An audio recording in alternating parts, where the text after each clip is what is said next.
Welcome to the Messy City Podcast, where we talk about creating the kinds of always changing, wonderfully messy cities and towns that we humans clearly love.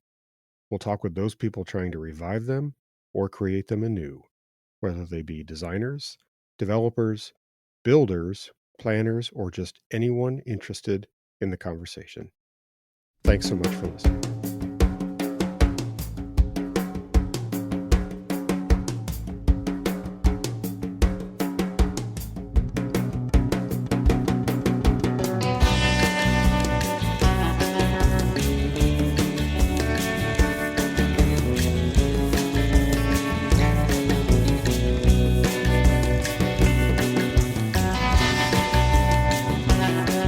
Welcome back to the Messy City Podcast. This is Kevin Klinkenberg. Thanks, as always, for tuning in, especially now during the holiday season, the end of the year, and everything that's going on. I know everybody's super busy, and appreciate anybody who tunes in. If you have an opportunity, please share the podcast, like it, follow it, give me a review, whatever you'd like to do. All those things really help us get better attention for these issues and these discussions. I'm also contemplating a few changes for 2025. Still kind of working things out in my head a little bit. Have seriously toyed with the idea of doing video. I've had a number of people ask me about doing video and potentially sharing these like on YouTube. So that is something I'm considering. And looking at different angles on possible guests and topics as well. So I'm always interested in what those of you who are regular listeners might think. So feel free to drop me a line. I'm pretty easy to find and reach, and let me know your thoughts or suggestions. So appreciate all of you tuning in. Want to talk today about something that sounds really wonky, but giving me a chance to elaborate a little bit more on some of the issues that I have discussed in the past related to management of place and cities and different techniques and thoughts about how to be more effective at management. And I want to start this by talking about design charrettes. And if you're not in the world of architecture or design, this sounds like a kind of a frou-frou term and a strange process, but I want to get into it a little bit and explain what I mean by it and why I think the charrette process that I learned to use and have used countless number of times over the years, why I think it can teach us a lot about different ways to think about managing places, institutions, local governments, because I think there are some really important lessons here. So just to dive in, if you've never heard the term charrette before, it actually is a term that comes from architecture. It's an old term. It's a French word, as you might suspect, that translates literally to a little cart. And the origin or the urban legend, I guess, as it were, comes from the École des Beaux-Arts in Paris, the famous architecture school that was once thought to be the best in the world, and in the origin of a lot of great architects in the 19th century for sure, and beyond. But the idea was that architects were always working frantically up till the last second to complete their projects because we're kind of classic procrastinators. And also there's just always more work to be done than you can possibly consider when you're designing something and trying to contemplate a building. And so architects would work up to the last second. There would be this charrette, this little cart that came around the room where people were supposed to put their drawings into to submit them to the professors for review. And you would even have these, you can see these kind of funny drawings of like architects hanging on the carts as they're being pushed around the studios, finishing their drawings while they're riding the cart. And which, as somebody who went through architecture school, I can attest that level of frantic activity leading right up to a deadline is very true. It's so the term kind of became indicative of a frantic design effort that happened in a very short period of time. And architects have been familiar with this term for forever and ever. Um, but one of the interesting things is how the term got adapted, co-opted, and improved, in my opinion, by the new urbanists who first started really using an approach to design and planning in the 1990s that they called charrettes. And it's no surprise that new urbanists did this, because the new urbanism movement was basically founded by architects. It's not hard to look up the original founders. They're people who are quite famous now: Andreas Dewane, Liz Plater-Zyberk, Stefanos Palazoides, Liz Moule, and Peter Calthorpe and others. And all of them had a background and understanding of architecture and design, and I think a love for a design process. And I learned from them this different way of thinking about the use of the word charrette and what it meant for planning and design. So the short version of that is what the new urbanists did is they used the term charrette for sort of an interdisciplinary design and planning process that would happen typically over the course of a week.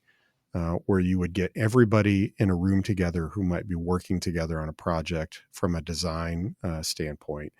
And you would work 10, 12, 14-hour days to design a community, a neighborhood, whatever it might be, together. And you have these long, grueling sessions, but the end result of it is a plan and something useful that can actually be translated into a future built product. If you hear the word charrette today, you'll hear many, many versions of what that actually means. Architects, I think, use the term a lot more liberally today than they ever used to when I first started working in the field. And so now you'll hear, and you'll even hear charrette as a verb. We're going to charrette this. I think it's just kind of, people have thought of it as like a fun thing to say. But the reality, there really was a different twist on how the new urbanist planners and designers thought about it. And it really was this kind of week-long effort in working together.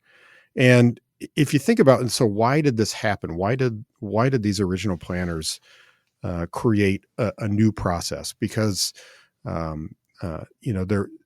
did they feel the need to invent something new related to a design process? And I think you have to go back to thinking about what were the problems that people were trying to solve in the late 80s and early 90s when it came to creating new walkable communities. One of the problems is that, especially in places like Florida, where they were doing a lot of work, in California, these were the high growth areas at the time where people were interested and people were doing a lot of development, and you had some developers wanting to explore different concepts. The project entitlements really took a long time, and they're very expensive to go through a long back and forth process that might take a year or year and a half or 2 years even to design a community and get it approved. And what happens when you have these really long, cumbersome entitlement processes or approval processes is that people tend to default to the lowest risk and most typical approach, even if maybe they don't really want to do it, because it's just so expensive and risky to try something else. But the early new urbanist developers really were true believers and wanted to do something different. They really believed in wanting to recreate the idea of the walkable American town. And people like Robert and Daryl Davis, who did Seaside, for example, these were folks who were not your typical developers, and they wanted to purposefully create a community. So to do something like that, whether it's Florida, there's some of the early examples like the Kentlands in Gaithersburg, Maryland, harbor town in Memphis, Tennessee. You know, some of these original TNDs, as we called them, or traditional neighborhood developments. These were incredibly risky ventures for these developers because nobody had done a new walkable town like this literally in decades. And the entire apparatus, the entire regulatory apparatus worked against it, from planning to engineering to, frankly, the way that architects and builders worked as well. Everything worked against it. And so it was really difficult to contemplate and talk about how you were going to do something new. You just couldn't do that in a conventional process because you'd probably never get to the finish line of even getting before a planning commission or a city council with a chance at approval. So the charrette process, as I looked at it in many ways, was a brilliant device to try to short circuit this. Charrettes themselves were not cheap to hold, but they have an incredible benefit of really working through problems very, very quickly. In that standard design and approval process, it might take you months and months to flesh out what the objections were from a community, from the neighborhood, from the officials. In a charrette process, you bring together your interdisciplinary team of architects, planners, engineers, market experts, the developer, him or herself, and other specific experts as you need them. And you actually worked on a plan together. And the basic idea was we would do at least a week because we tried to get to what we called 3 feedback loops in a week. And by that, what I mean is you would take, let's say, the first 2 days, and you are really just expanding the possibilities of what the concepts are for a site, and you're laying things out and you're brainstorming ideas. And at the end of a couple of days, you pin up your ideas on the wall, and you have a big discussion about what's a good idea and what's not a good idea. What's working, what's not working. What do people like? This is a little bit of a sidebar, but one of the cool things about the process is you never had to be terribly negative or harsh about various ideas, because it's usually easy to spot the good ideas and to elevate those pretty quickly, and to focus on the things that most people in the room agreed that this was potentially a really good solution. So you take that first couple of days and you'd have a pin up and you'd have this discussion, and it would be an open discussion with any, oftentimes, most of the time these were open to the public events, and you'd have an opportunity to discuss, and that's one feedback loop. So in 2 days, you had one feedback loop. And then you repeat that effort.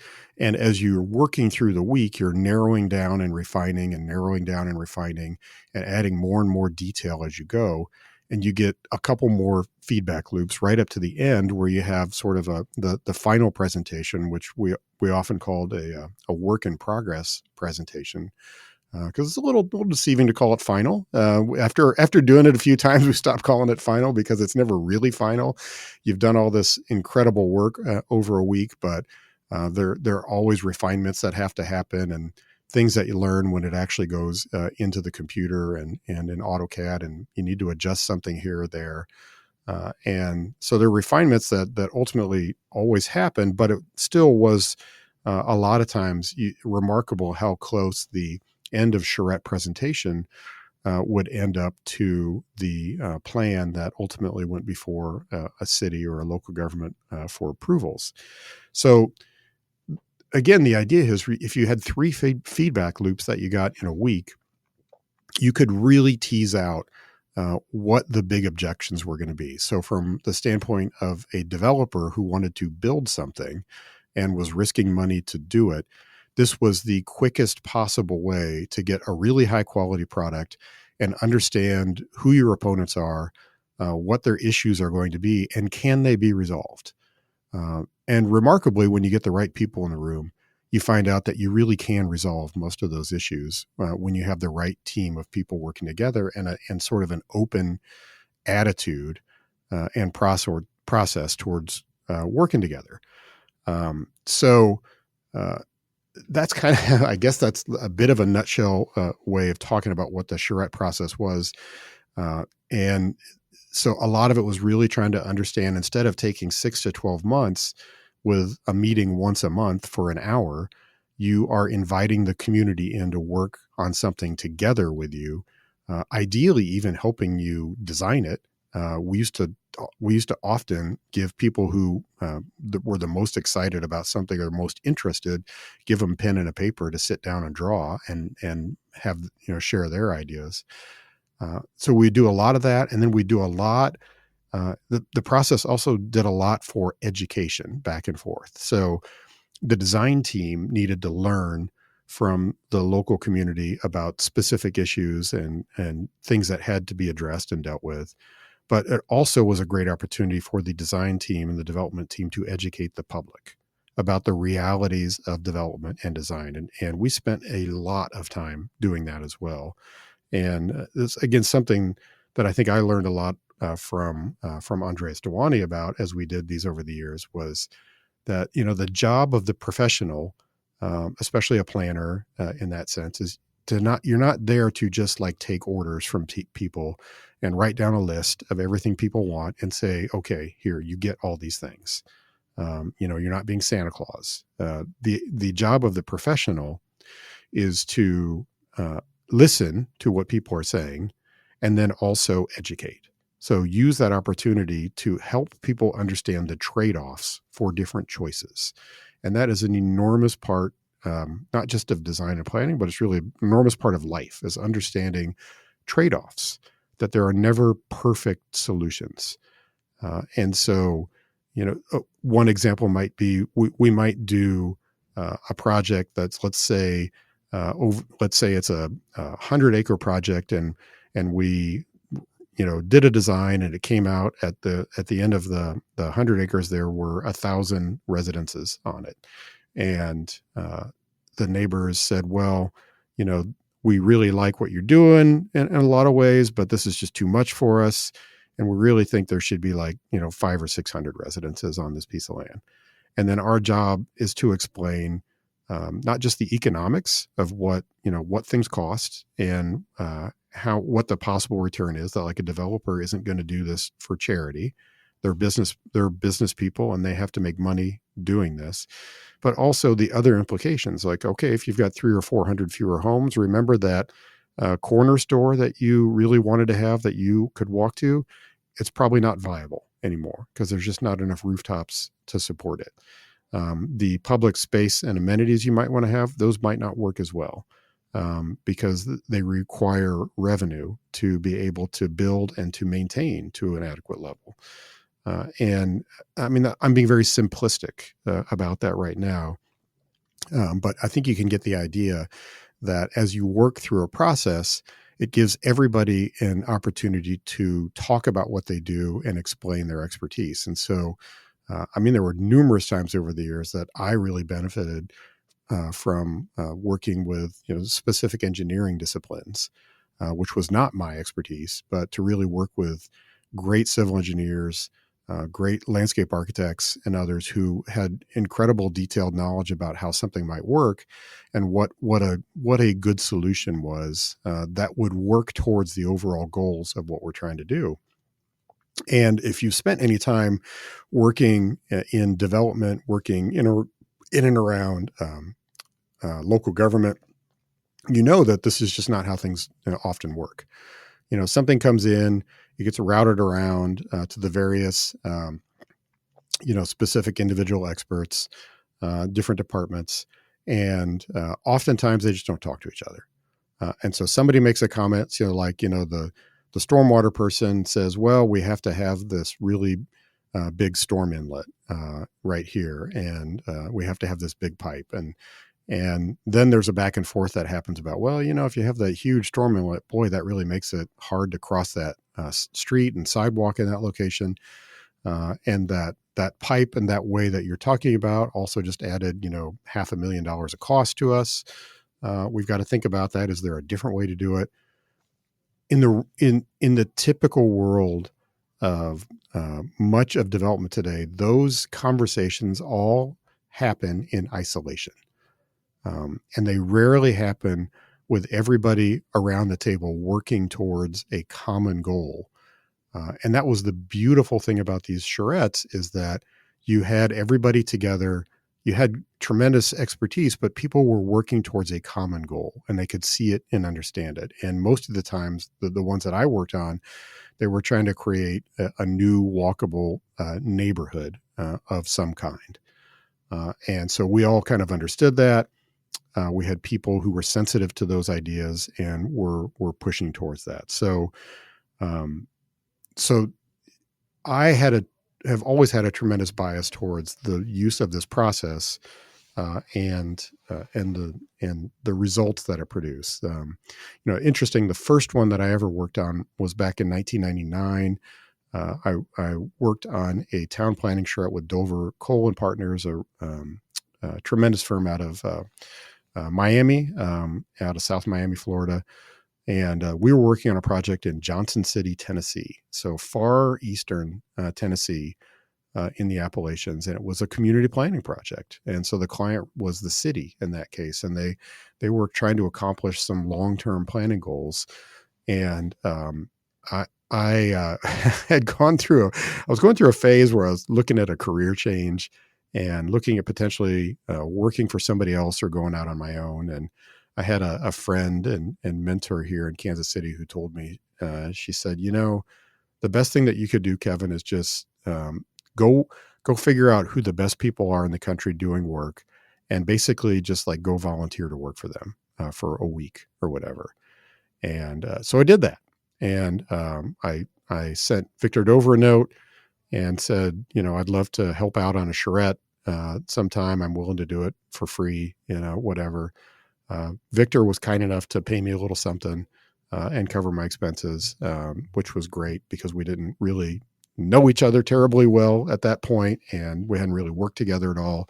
But he was always, like many of the people in this world, I found were very encouraging of younger people to get involved and to try to bring new people in to these projects and processes and educate and train additional folks who could do this sort of work, because I think we all knew that there was way more work of this to be done than could possibly be handled by any, small number of firms.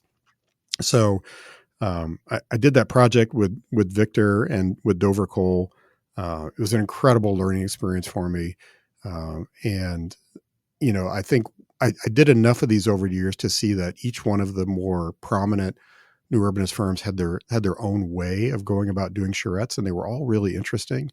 The second one I did was in Truckee, California, in the mountains near Lake Tahoe, and that was with John Anderson when he was still living in Chico, California, and a tremendous charrette. We were looking at doing a bunch of greenfield work and some different things there on some really, really difficult sites.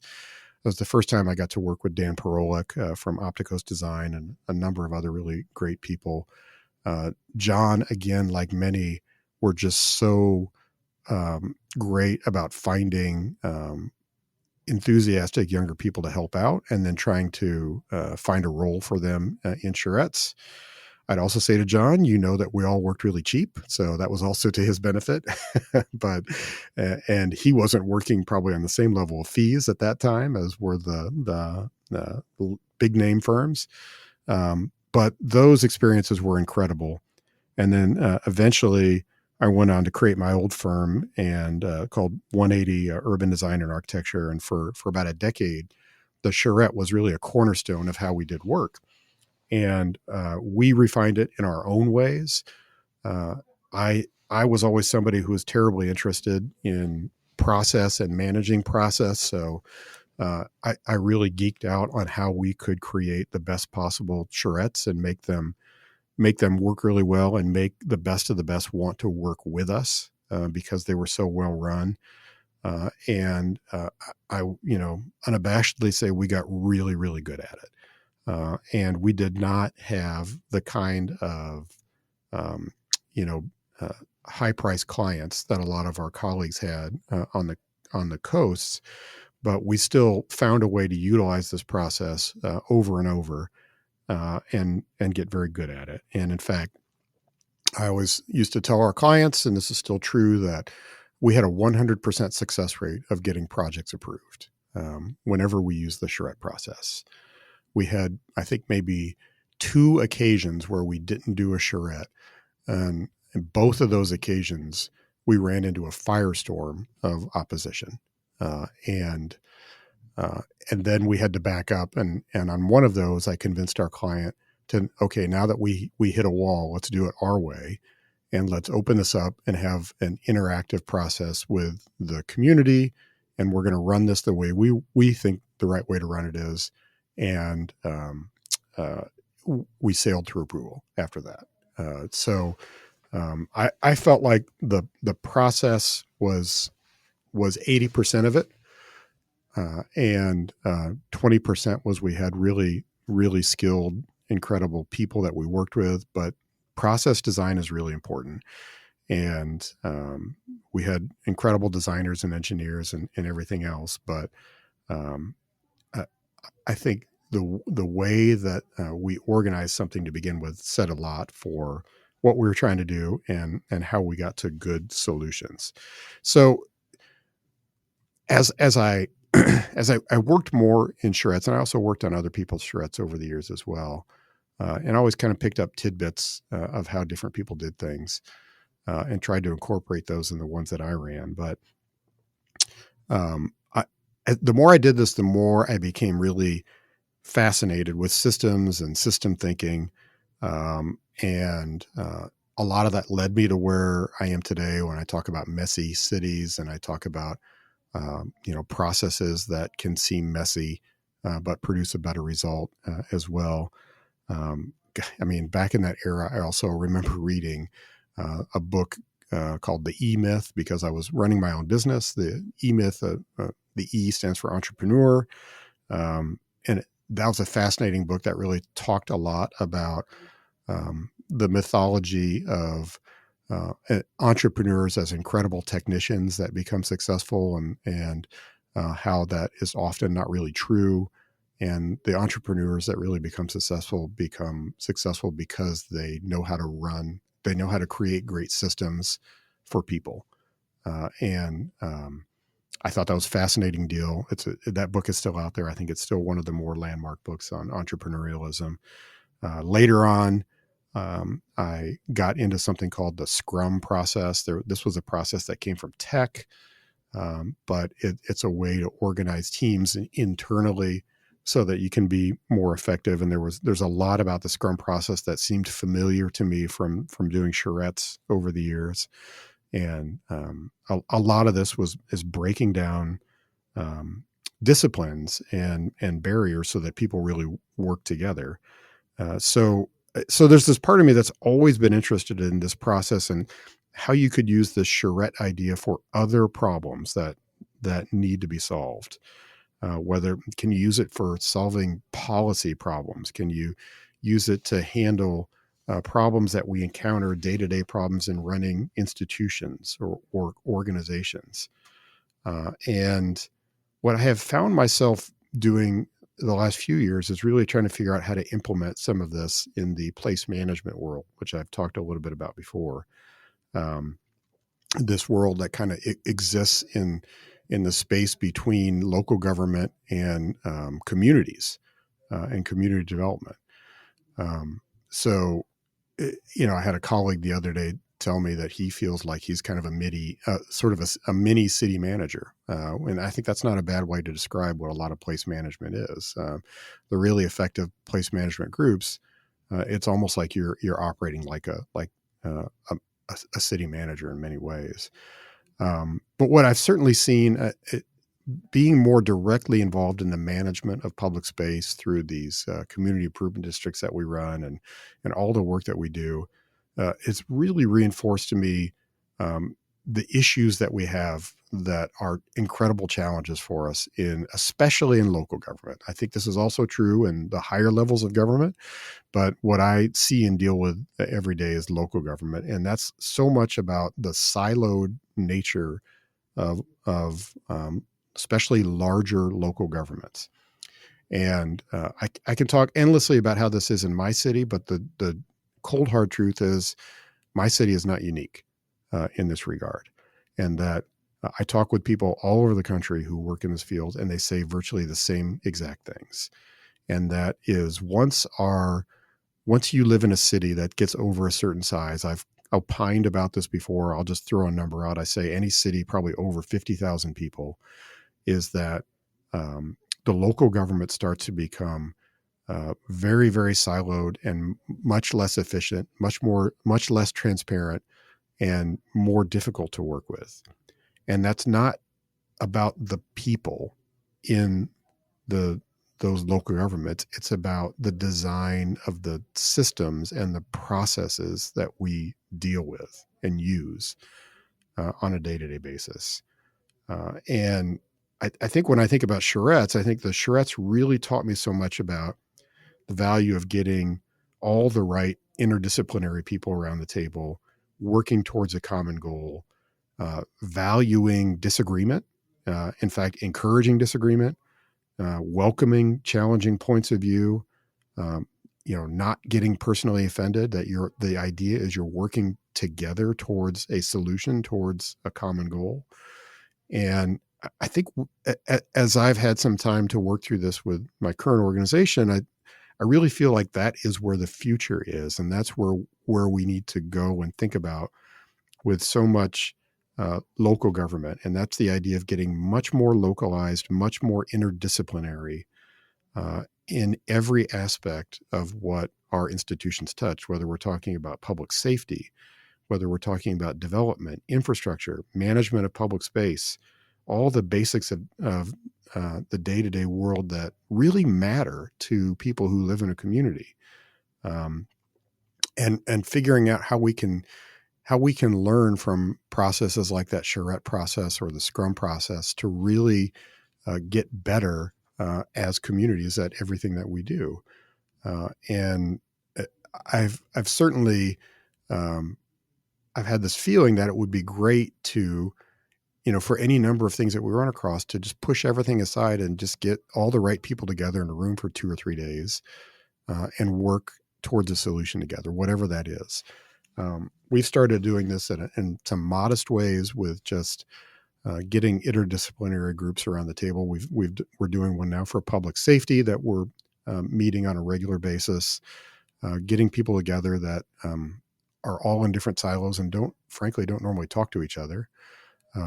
My plan for 25 is to do something similar for development and infrastructure. And we also have one where we are trying to create an art walk in Kansas City, getting together all of the highest profile institutions, the art museums and the Art Institute, together to work towards a common goal and push together. And so we're not using charrettes on that. We may do that at some point. I would love to. I'd love to figure out how to do it.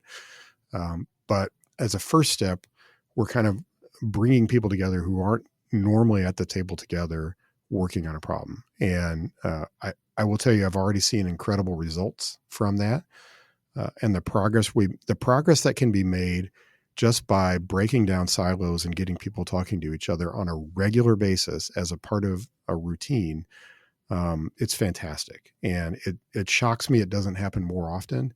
I see this as something that really, really important for us to deal with. And part of that is because, I think I've obviously been, if you've listened very much, I've been a big fan of sort of the strong towns and urban 3 analysis and approach to local government finance and everything else that Chuck and Joe Minicozy and others have developed over the years with brilliant work talking about how revenue is generated in cities, what the most efficient ways to generate revenue are, how to think about that as a local government over time. That's different than what we've thought about in the past.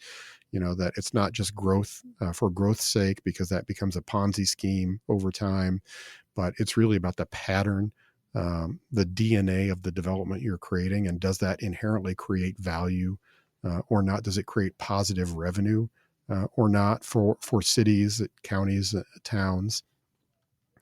And so I've become a big fan of all that. And but there is a dilemma. There is a real world dilemma that we don't talk about very much with that analysis, and that is really that by all measures, the places that generate the most revenue per acre, really, which are the most urban places, by every analysis that Chuck and Joe have done, and you can go look at them. There are many out there, and they'll talk over and over about, we can look at a historic part of a community, even a poor area in a community, and how it's generating much more revenue per acre to that municipality than a lot of the brand new areas are. And that shocks people when they see it.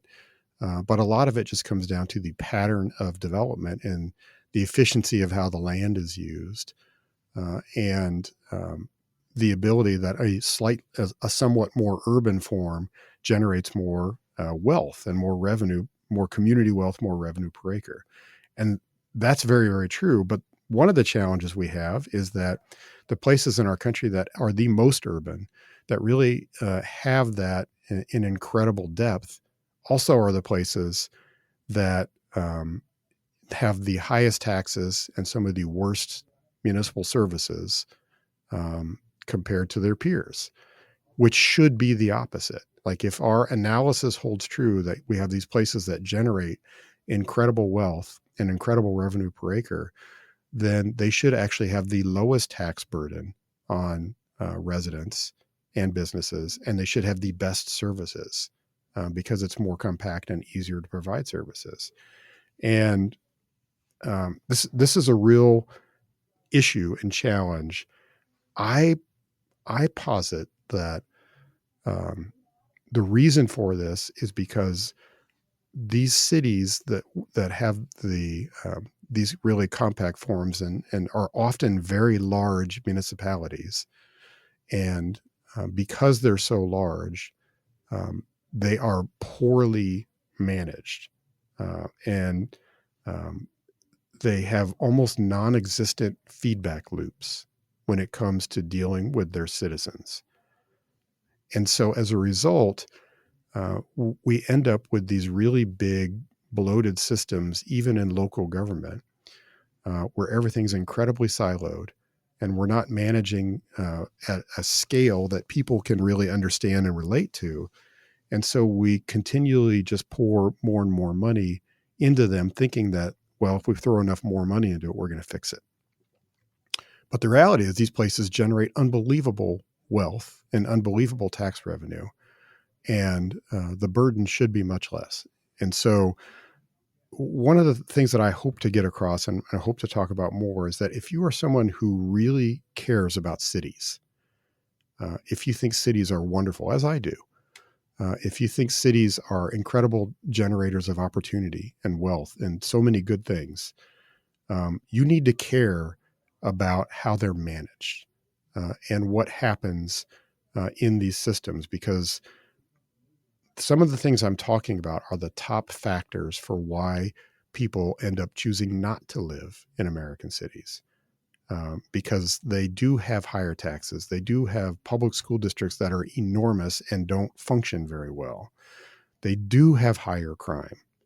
And there's often, I think, as a resident, just very little feeling that you can do anything about it. And you don't know how to interact and improve these things. Even if you're somebody who gets really involved and volunteers your time, it still can feel like a huge black hole of how the heck do I, as an individual, make a difference? So what a lot of people do is they'll just move to a suburb or a small town that may not actually have the physical qualities they want in a place. It doesn't have that sort of walkable feeling to it, the communal feeling to it that you might really want, and many, many people desire. But they buy more living space, and they get the trade-off of lower taxes, schools that they can kind of understand and interact with, less crime, and feel like the ability that they might actually know somebody they could talk to if they have a problem. If there's something that needs to be solved whether it's with their kids, whether it's is the trash getting picked up? Is there a park in the neighborhood that could be better, it's easier to digest and understand, who to deal with. So, um, my feeling then is if we really are somebody that cares about cities, if you care about institutions, you need to care about how they are run, how they're managed. We have way too much waste and mismanagement that cascades through society in ways that we can't even possibly calculate because of how we have structured all of these systems over many, many years. Um, so, I mean, we were joking about this the other day that, you'll often hear that somebody says, well, what our city needs is we need like an ombudsman for permitting, um, because getting a permit is so difficult. So we need an office that is an ombudsman with a couple people to help people through the system and the process. And I get that. That is oftentimes a really good short-term fix where you are adding somebody who can help guide people through a system that's very, very hard to navigate. But the problem is the system.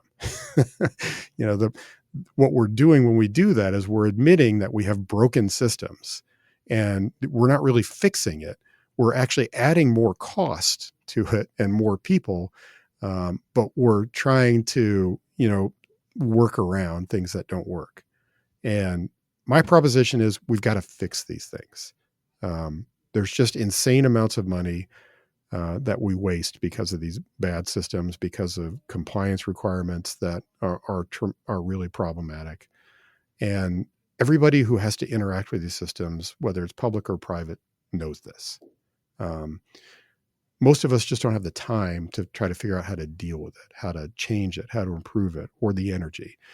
And I talk a lot about how this is evident in local government, but it's also really evident in, like monopolistic companies, like utility companies, or large corporations that have like duopolies, or maybe they have a government protected monopoly. It's far more common than it really ought to be. And most of us know this. And I would hope that more people would give a damn and figure out how we can do better. What can we do to do better with a lot of these issues? So I'll just close by saying, there's a lot of stuff in the air right now about sort of breaking things that are broken and reconceiving them. And I would suggest that we should not be afraid of this. I think we have a lot that is really broken and needs to be rethought. The way many of our governments are organized goes back 100 years. And many of them have not had a substantial change in how they approach governance or interaction in that time period. I know, like in the planning profession, zoning was created in the 1920s. We sort of just like accept today that zoning is something that we all do, but we don't need to. I think we should ask why. What's the point of what we're doing? Why are we doing things the way that we do? What's the outcome that we're trying to achieve? Could we do it better? Could we do it cheaper? Could we do it more efficiently? Could we do it in ways that make better places that people actually love? And I think that works through so much of what we see in our cities and our towns, our states, et cetera. And I think it's an incredible time to really think about how this could be different. So I would suggest, again, let's start by thinking about how to have more interdisciplinary, small scale, and localized solutions. What can we learn from processes like charrettes, like the Scrum process? How do we get people out of our silos? By the way, many of them are really good people. Like if you go interact with people in your local public works department, your planning department, you're going to find a lot of people who are really smart and really knowledgeable and can really be helpful. But we've got to figure out how to get people out of their bubbles and working together and rowing towards a solution together. And I really think if we can learn from how the New Urbanists did the charrette process, we can get a lot more creative and more effective. I'll harp again, less. I want I want fewer and fewer people to focus on policy solutions. I think we are way too obsessed with policy. I want people to think about projects and management. And I would hope that we could at some point have a management revolution for our institutions and our governments in the same way that we had a design and planning revolution when the new urbanism came around in the 1990s. And that approach to design of communities has had an enormous effect, a positive effect on cities and towns of all sizes all over the country. It hasn't had the effect yet that I think the founders would hope for. There's still incredible work to be done. There's still an awful lot of people that need to be reached to have a discussion about the way we build our communities, our cities, towns, and suburbs. There's increasingly a hunger for that discussion. And so that's really exciting. We're a long, long ways from really implementing what I would call a more traditional approach to building human communities, where people get around differently than just being in a metal box all the time, so there's much work still to be done there. But there was a lot we could learn. The influence that design approach has had on the planning and architectural world is incredible. We need the same sort of thing for how we manage our cities and the day-to-day approaches for everything that interacts how real people live their lives. So that's my message for today. Hope you all enjoy this show and this tangent that I went down today. It's something obviously you can tell I'm super interested in, and would love to talk more about, and love to have a couple more guests on the show in 2025 that really get into this topic and want to talk about different ideas and even tell me where they think I'm wrong about things. That's how we eventually get to solutions. Thanks everybody for listening. Hope everybody has a tremendous end of the year and a really happy and successful 2025. Take care, everybody.